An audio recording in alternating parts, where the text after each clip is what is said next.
नमस्कार दोस्तों, मेरे साथ इस एक्सक्लूसिव इंटरव्यू के अंदर इंडिया न्यूज़, आईटीवी नेटवर्क और न्यूज़ एक्स पर एक खास मेहमान मौजूद है जो इस वक्त हिमाचल प्रदेश के गांव-गांव घूम रहे हैं और कोशिश कर रहे हैं कि उनकी मेहनत के साथ भारतीय जनता पार्टी वापस से सत्ता के अंदर आ जाए। यूनियन मिनिस्टर फॉर आईएनबी और साथ में पॉपुलर अनुराग ठाकुर मेरे साथ जुड़ रहे हैं। मेरे साथ इंडिया न्यूज़, न्यूज़ एक्स और आईटीवी नेटवर्क पर जुड़ने के लिए बहुत बहुत धन्यवाद अनुराग जी। धन्यवाद और आपका देवभूमि हिमाचल में स्वागत। शुक्रिया। अनुराग जी, आपका एक वीडियो काफ़ी वायरल हो रहा है और मैं देख रहा था कि कैसे एक बस जो थी वो रुकी हुई थी और आप खुद निकले और उसके बाद आपने बस को पुश किया। फिर मैं कल आपके ट्विटर पर देख रहा था आप बच्चों के साथ सेल्फी खिंचा रहे हैं। तो क्या अनुराग ठाकुर अपने पर्सनल कनेक्ट और पर्सनल चार्म का यूटिलाइजेशन करके भारतीय जनता पार्टी को वापस से हिमाचल में सत्ता में लाने की कोशिश कर रहे हैं? देखिए, कोई वोट के लिए नहीं ये सब होता है, ये नेचुरल है। अगर आप मेरे साथ दिन की 10 सभाएं भी करोगे, आपको 10 में देखने को मिलेगा बच्चे भी आके गोद में बैठ जाएंगे, फ़ोन लेके आएंगे, फ़ोटो खिंचवाना शुरू करेंगे, नौजवान कंधों पर उठा लेंगे, बहनें मातृशक्ति मालाएं पकड़ के और सिर पे हाथ फेर के आशीर्वाद देती हैं। ये बहुत अलग आपको यहाँ पे सब कुछ देखने को मिलेगा, क्योंकि मैंने कभी अपने संसदीय क्षेत्र को एक पॉलिटिकल फील्ड की तरह नहीं लिया है। मेरा एक बड़ा परिवार की तरह ये पूरा क्षेत्र है और शायद मैंने यहाँ पे यही कमाया है। मैं जब युवा मोर्चा का राष्ट्रीय अध्यक्ष भी था तब भी देश भर में मेरी ट्रैवलिंग बहुत होती है। उसके बाद अलग अलग जिम्मेदारियाँ रही, तब भी यहाँ के कार्यकर्ताओं ने कहा कि नहीं, आप जाइए, पार्टी ने आपको बड़ी जिम्मेदारी दी है, आप देश में जाके काम कीजिए, हम यहाँ पे संभालेंगे। और मैंने 4 चुनाव लड़े साहब। जितने कार्यकर्ता मेरा चुनाव लड़ते हैं जनता जिताती है, यही इनका आशीर्वाद है। और जहाँ तक लोगों से मिलना, सेल्फी खिंचाना, मुझे लगता है एक याद है जो मेरे पास भी रहती है, उनके पास भी रहती है। एक दूसरे को याद करने के लिए अच्छा लगता है। पिछली बार लोकसभा में हमीरपुर की जनता ने आपको एक रिकॉर्ड मार्जिन से जिताया था, पर इस वक्त इलेक्शंस की बात करूं अनुराग जी, तो एक जो फैक्टर है जो है रिबेल फैक्टर। अगर मैं मंडी की बात करूं तो वहाँ कई रिबेल्स खड़े हुए हैं, मैं कुल्लू की बात करूं उस जिले के अंदर रिबेल्स खड़े हुए हैं, बिलासपुर की बात करूं तो वहाँ पे रिबेल्स खड़े हुए हैं। तो आपको नहीं लगता कि क्या आपकी पार्टी जो रिबेल फैक्टर्स है 15 से ज़्यादा सीटों पर जो बागी खड़े हुए हैं उसको अंडर एस्टिमेट करने की कोशिश करिए? इसलिए मैं कह रहा हूँ क्योंकि जनरली हिमाचल प्रदेश का ये रिवाज भी रहा है कि 5 साल के अंदर वो सरकार बदलती है और इस बार अगर इतने independents quote and quote rebel खड़े हुए हैं तो ये आपके जो पूरे एफर्ट है, प्राइम मिनिस्टर के एफर्ट हैं, जेपी नड्डा जी के एफर्ट है, पार्टी के एफर्ट है, इस पर ऐसा तो नहीं कि आखिरी मोमेंट पे एक डेट्रीमेंटल बाधा डाल सकते हैं? कोई नहीं चाहता कि उसकी पार्टी का कोई नेता बागी हो, विरोध में खड़ा हो। हम सब ने प्रयास किए कि कोई खड़ा ना हो, काफ़ी लोग बैठे भी। लेकिन जब महत्वाकांक्षाएं बढ़ जाती हैं और आपको लगता है कि आपकी पार्टी सत्ता में आ रही है और आपको ही टिकट चाहिए, या आपको लगता हो कि आप विनिंग कैंडिडेट हैं, उस तरह से भी अब हर व्यक्ति को लग सकता है, लगता हो। हर तरह का प्रयास किया गया कि उनको कहें, लेकिन कुछ लोग नहीं माने, जिसका नुकसान निश्चित तौर पर कुछ ना कुछ तो होगा। लेकिन कुल मिलाकर जो हमने अच्छा काम किया है प्रदेश में, प्रदेश की सरकार ने, जयराम जी ने शानदार काम किया, उसका लाभ हमें मिलेगा। तो अनुराग जी, आप कह रहे हैं कि अल्टीमेटली आप कॉन्फिडेंट हैं कि आप सत्ता के अंदर वापस आएंगे? क्योंकि मैं इसलिए पूछ रहा हूं क्योंकि कांग्रेस पार्टी ने कई वादे किए। कांग्रेस पार्टी कह रही है कि महिलाओं को पैसे देगी, कांग्रेस पार्टी कह रही है कि वो ओल्ड पेंशन स्कीम वापस लेके आएगी, और आप अपने, मैं देख रहा हूं कई भाषणों के अंदर एक शब्द का इस्तेमाल कर रहे हैं, जनता को कह रहे हैं कि झांसे में मत पड़ जाना। आप जब ये झांसे की बात कर रहे हैं, आप किस पॉइंट पे रेफर करने की कोशिश कर रहे हैं? 2003 में कांग्रेस ने हिमाचल की जनता से वायदा किया कि हर परिवार से एक व्यक्ति को रोजगार देंगे। 5 साल सत्ता में रहे, नहीं दिया, जनता ने बाहर कर दिया। 2012 में उन्होंने फिर नए फॉर्म लेकर आए कि हम बेरोजगारी भत्ता देंगे। 5 साल सत्ता में रहे, नहीं दिया। इसी तरह से कांग्रेस ने पंजाब, राजस्थान, छत्तीसगढ़ में फॉर्म भरवाए कि किसानों के कर्जे माफ़ करेंगे, नहीं किए। तो लोग इन पर विश्वास नहीं करते, ये केवल वोट बटोरते हैं और सत्ता में आने के बाद नोट बटोरते हैं, वायदे भूल जाते हैं। हमने कहीं नहीं कहा था कि हम 125 यूनिट बिजली मुफ्त में देंगे, बिल नहीं देंगे, पानी मुफ्त में देंगे, या फिर 60 साल की उम्र की महिलाओं को पेंशन लगाएंगे, युवाओं 60 साल के महिला और पुरुषों को पेंशन लगाएंगे। हमने वो भी किया। ये सब हमने तब किया। इसके साथ साथ वैक्सीनेशन भी सबसे नंबर 1 हम लोग आए। फिर जो केंद्र की ओर से उज्ज्वला योजना चलाई गई, हमने प्रदेश में मुख्यमंत्री गृहिणी योजना जयराम जी की सरकार ने चलाई, हर बहन को रसोई गैस का सिलेंडर चूल्हा दिया। केंद्र आयुष्मान भारत योजना लेके आए, तो जो बाकी बचे थे उनके लिए हिम केयर जयराम जी की सरकार लेकर आई। तो हर तरह से हमारी सरकार ने प्रयास किया कि हम ज़्यादा से ज़्यादा लोगों को लाभ पहुंचा सके। सड़क, शिक्षा, स्वास्थ्य, पानी जैसी मूलभूत सुविधाओं में बहुत सुधार हुआ है। तो अनुराग जी, अगर ये सब इतना काम हुआ जैसा आप कह रहे हैं, तो यूसीसी जस्ट इलेक्शन के पहले मैनिफेस्टो में लाने का क्या लॉजिक? कई आपके क्रिटिक्स ये कहते हैं कि यूसीसी अगर आपका आइडियोलॉजिकल एक बहुत इंपॉर्टेंट पिलर है आपकी पार्टी का, तो फिर उसको सिर्फ इलेक्शन के पहले क्यों लाया जाता है, उसको पैन इंडिया स्केल पर क्यों नहीं लाया जाता? अब 1998 में भी हम राम मंदिर, 370-35 से, सीए से सब विषय तब भी थे, लेकिन गठबंधन की सरकारें थी, संभव नहीं था।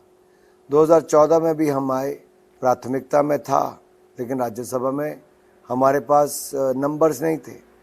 और जब 2019 में भी हम आए, तब भी राज्यसभा में हमारे पास उतने नंबर्स नहीं थे, लेकिन उसके बावजूद डिटर्मिनेशन थी, विल थी, और हमने करके दिखाया जी। 370-35 से खत्म किया, ट्रिपल तलाक से मुस्लिम बहनों को निजात दिलाई, इसी तरह से सीए का कानून से लेकर राम मंदिर का शिलान्यास तक किया।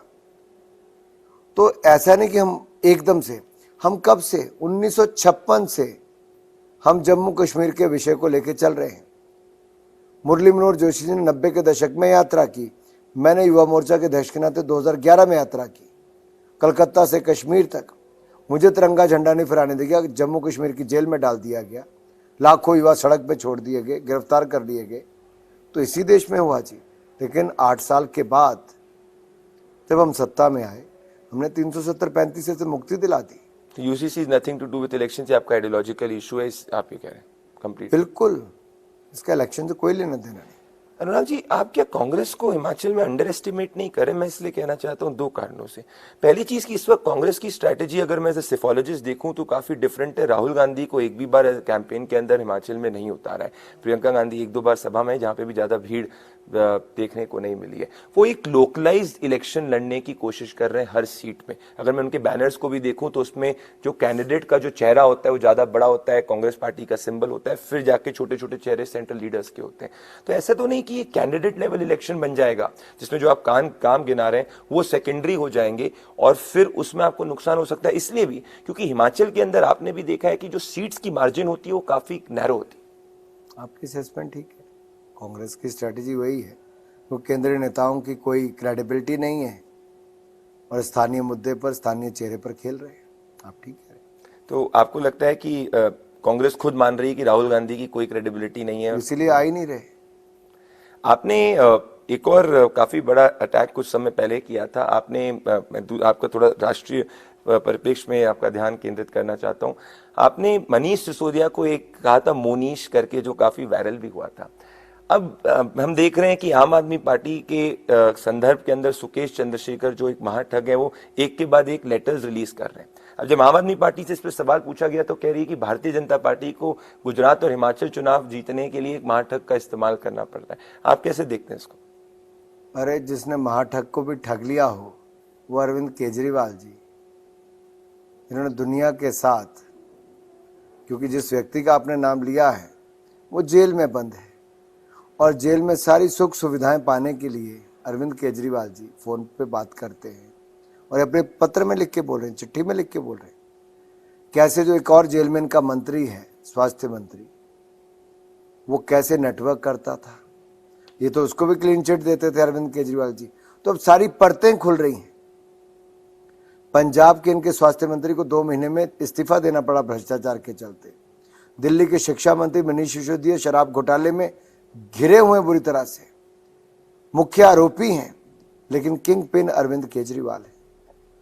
आप याद रखिए, कोई फाइल साइन नहीं की, सबको फंसाया, सत्येंद्र जैन से लेके मनीष सिसोदिया से लेके बाकी सब, लेकिन जनाब ने कोई फाइल साइन नहीं की। ये अरविंद केजरीवाल हैं, ये महाठग को भी ठग लेते हैं। अनुराग जी, पर ये अरविंद केजरीवाल ने आज ये ट्वीट किया क्योंकि आपने, मैंने देखा था काफी कॉम्बैटिवली उनको काउंटर किया था। तो उन्होंने कहा कि भारतीय जनता पार्टी ने पंजाब चुनाव के पहले मुझे आतंकवादी कहा था, अब गुजरात और फिर वो पंजाब चुनाव जीत गया, अब गुजरात और हिमाचल चुनाव के पहले उसको भ्रष्ट कह रहे हैं। अगर वो भ्रष्टाचारी है तो वो कह रहे हैं कि उनको जेल में डाल दो। इनकी इच्छा भी पूरी करेंगे। लेकिन जांच एजेंसियां करेंगी, कानूनी प्रक्रिया से करेंगे। हम इनकी तरह अराजकता फैलाने वाले नहीं हैं। हम कानून व्यवस्था में और संवैधानिक संस्थाओं में बहुत विश्वास रखते हैं। ये तोड़ने वालों में से हैं, हम संस्थाओं का सम्मान करने वालों में से हैं। इतना बड़ा देश, इतना बड़ा लोकतंत्र बगैर संस्थाओं के नहीं चलता है जी। और अरविंद केजरीवाल जी का ऐसी संस्थाओं पे कभी विश्वास ही नहीं था। तो आपके लिए ना आम आदमी पार्टी ना कांग्रेस 2024 के, अगर मैं कॉन्टेक्स्ट में बात करूं, तो कोई बड़ा चैलेंजर के रूप में नहीं है, क्योंकि अरविंद केजरीवाल अपने आप को कह रहे हैं कि वो आईबी की रिपोर्ट की बात करते रहते हैं कि 90 सीट आ रही है आईबी की रिपोर्ट। फिर 2 दिन पहले उनने ये कहा कि आप, भारतीय जनता पार्टी ने उनको ऑफर दिया था कि आप जो है गुजरात से बैक ट्रैक कर लीजिए, वहाँ कांग्रेस पार्टी भारत जोड़ो यात्रा कर रही है। तो आपको नहीं लगता ये कोई बहुत बड़े कॉन्टेंडर्स हैं आपके लिए इन रन अप टू 2024? मैंने इतना फर्जीवाल कोई देखा नहीं पहले। जो दिल्ली के विधानसभा में इतने इनके पास विधायक हैं, वहाँ पे भी फर्जी झूठ फैला दिया कि मेरे एमएलए गायब गायब। बाद में पूरा दिन टीवी पे खबर खाने के बाद में कहता अच्छा वो तो अपनी माता जी से मिलने गए थे, वो तो किसी और के साथ घूमने गए थे। अब मीडिया अभी तक इसको जाना नहीं, मैं तो हैरानी करता हूँ जी। आप कल्पना कीजिए, जो व्यक्ति सारा दिन झूठ बोलता है और छपाई में विश्वास रखता है, जनता की गुड़ कमाई का 1200 करोड़ रुपया 2 साल में केवल एडवर्टाइजमेंट पे खर्च कर देता, वो भी कोविड के समय जब पूरी दुनिया जूझ रही थी और ये जनाब अपनी छपाई करा रहे थे, अपनी फोटो छपा रहे थे। ये ऐसे व्यक्ति हैं, अपने लिए कुछ भी कर सकते हैं। ये अपने साथियों का बलि दे देते हैं, तो आपके लिए क्या करेंगे? अनुराग जी, अगर आपने एक और बड़ी बात कही थी, आपने कहा था कि भारत जोड़ो यात्रा के अंदर वही लोग जुड़ रहे हैं जो भारत को तोड़ने की बात कर रहे हैं। वहीं एक तरफ कांग्रेस पार्टी के नेशनल स्पोक्स पर्सन कंप्लीटली कह रहे हैं कि बीजेपी जो है डर चुकी है, बीजेपी को वो डर चुकी है, इसीलिए बीजेपी के केंद्रीय नेता आप खुद JP Nadda ji, prime minister Narendra Modi इस कैंपेन के अंदर 24 घंटे हिमाचल में लगे। आप कैसे देखते हैं कि कांग्रेस पार्टी इज सेइंग कि the BJP has the fear of losing Himachal, that's why Anurag Thakur, JP Nadda and prime minister Narendra Modi are 24/7 involved in Himachal? Forget about losing or winning. Look at the commitment we have, which is lacking in Congress. Rahul Gandhi ji क्यों नहीं है? क्या उनके लिए हिमाचल का चुनाव महत्वपूर्ण नहीं है? क्या उनके लिए गुजरात का चुनाव महत्वपूर्ण नहीं है? या कांग्रेस पार्टी ने कहीं मन बना लिया है कि राहुल गांधी को कैंपेन में शामिल नहीं करेंगी, क्योंकि उनके जहां जहां पांव पड़ते वहां कांग्रेस हारती है? तो कांग्रेस को तय करना है। भारत जोड़ो यात्रा में प्रियंका जी क्यों नहीं जुड़ पाई? क्या वहां सब ठीक चल रहा है? अब कई सवाल खड़े होते हैं जी। अनुराग जी, मैंने ये देखा है कि कैंपेनिंग के वक्त, towards the last part of interview में आपसे, कैंपेनिंग के वक्त आप काफी इमोशनल भी हो गए थे। 3 हफ्ते पहले आप जब जनसभा को संबोधित कर रहे थे, आप 2017 को याद करते हुए you got very emotional in it. आपको लगता है अनुराग जी कि जिस तरीके से आप इस वक्त लगे हुए, जो 2017 के अंदर जो गलती हुई थी या जो कमियां रही थी, वो 2022 के चुनाव में नहीं है? और क्या वो क्षण था जिस तरीके से आप इमोशनल हो गए? क्योंकि मैंने आपका ये रूप इस बहुत ज्यादा फ्रीक्वेंटली नहीं देखा है जिस तरीके से इस वक्त मैं देख रहा हूँ। देखिए, जब आप अपने कार्यकर्ताओं को जानते हैं कि 2017 के परिणाम के बाद भी वो कितने भावुक हुए, सबके मन कितने टूटे, सब एक तरह से जैसे लगता था कि उनके लिए दुनिया खत्म होगी। लेकिन उनके पास एक ऐसा नेता था जिन्होंने सबको फिर वहीं से खड़ा करना शुरू किया, प्रेम कुमार धूमल जी, जो चुनाव के 4-5 दिनों के बाद फिर फील्ड में थे, सबको जोड़कर, सबसे मिलकर पोलिंग बूथ को मजबूत करते हुए ऊपर तक आए। अब ये सीखने वाली बात है कि 1.5 साल बाद जब लोकसभा के चुनाव आए तो उसी विधानसभा में 29,000 मतों की लीड आई, 29,000 वोट इन्हीं कार्यकर्ताओं ने की, उसी जनता ने वोट दिया। 5 साल उसी विधानसभा को बिल्कुल एक प्रत्याशी के नाते 2017 के बिल्कुल पाला, और जब चुनाव से 2-4 महीने पहले प्रधानमंत्री जी को पत्र लिख के कहा कि आप नया उम्मीदवार चुनिए, मैंने 2017 के प्रत्याशी के नाते इस विधानसभा को खड़ा करके दे दिया है। और वहाँ का कार्यकर्ता उस दिन बहुत भावुक था, वहाँ का कार्यकर्ता बहुत जोश में था, और उनका मैं रूपरेख देख रहा था कि इनकी 5 साल की तपस्या और तप और अब इनके चुनाव की घड़ी आई है। इनके दिल पे क्या बीत रही होगी, लेकिन वही भारतीय जनता पार्टी का कर्मठ कार्यकर्ता है। जहां भाजपा का कोई भी कार्यकर्ता देश का प्रधानमंत्री या राष्ट्रीय अध्यक्ष या किसी भी पद पे पहुंच सकता है। ये हमारी पार्टी की ताकत है। प्राइम मिनिस्टर नरेंद्र मोदी भी बहुत एक्टिवली इंटरेस्ट ले रहे हैं हिमाचल के अंदर।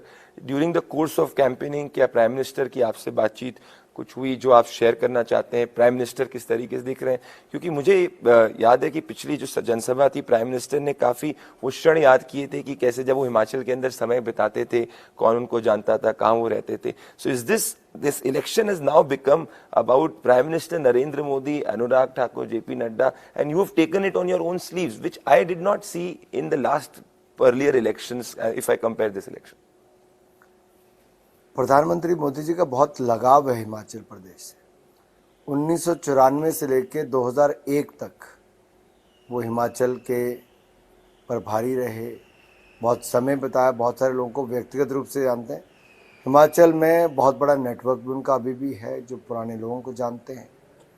तो कई जगह बात करते हैं, कई लोगों से फीडबैक भी लेते होंगे, लेकिन सच्चाई तो यह है कि वो हिमाचल के लिए बहुत कुछ करना चाहते हैं और इस डबल इंजन की सरकार में वो करके दिया है। चाहे एम्स हो 1500 करोड़ का, पीजीआई हो, या मेडिकल कॉलेजेस 4 नए खोले हों।